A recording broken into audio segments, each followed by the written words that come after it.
ফের শুটআউট কোচবিহারের শীতলকুচিতে গুলিবিদ্ধ হলেন এক মহিলা। বুধবার শীতলকুচির পাঠানতুলি এলাকায় ঘটনাটি ঘটে। জানা গিয়েছে, ক্ষেতের ধান ভেড়ায় খেয়ে নেওয়াকে কেন্দ্র করে ঝামেলার সূত্রপাত। গুলিবিদ্ধ মহিলার নাম রোশনা বিবি, বয়স ৩৫। তাকে হাসপাতালে ভর্তি করা হয়েছে। খবর পেয়ে ঘটনাস্থলে পৌঁছেছে পুলিশ। আজকে সকালবেলা ওরা গুলি করেছে 7-8 এরকম হবে, ওইরকম শুনছি। মানে আমার মাকে দুটো গুলি মেরেছে, দুটো গুলি লেগেছে আর বাকি লেগেছে। তোমার মা সেই সময় কোথায়, মানে ক্ষেতের মধ্যে ছিল না বাড়িতে ছিল? ওটা তখন জানি না। কি নাম তোমার? তোমার নাম কি? ফিরদৌস মিয়া। তোমার মার নাম কি? রোশনা বিবি। কারা করলো সেটা কি তাদের নাম জানা গেছে? হ্যাঁ, জোসনা বিবি বললে তো? না, রোশনা বিবি। রোশনা? হ্যাঁ, রোশনা। রোশেনা বিবি। হ্যাঁ, কারা করলো ওটা বল।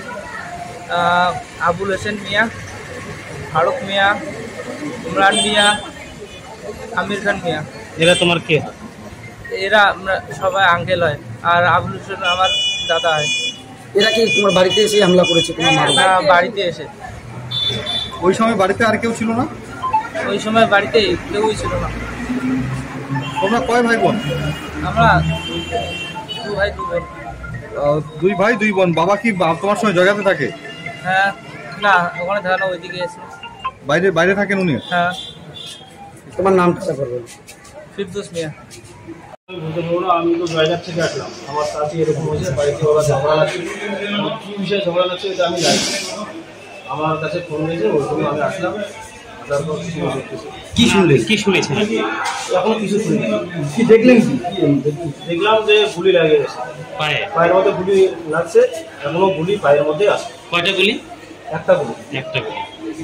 এটা তো আমি এখনো শুনি নাই, আমি তো পিছনে পাইকে আছি। এখন ওদের বাড়িতে কি হয়েছে এখন এটা শুনবো, তারপরে বলতে পারবো। তার আগে আমি কিছু করতে পারতেছি। কি নাম? আমার নাম শাহজাহান মিয়া। পেশেন্টের অবস্থা কিরকম আছে? আমি ওর ভাষটা হই। পেশেন্ট এখন কি অবস্থা? পেশেন্ট মোটামুটি দেখলাম, এক্সরেটা দেখলাম যে গুলি লাগা আছে, কন্ডিশনটা একটু এরকমই আছে। আর আমি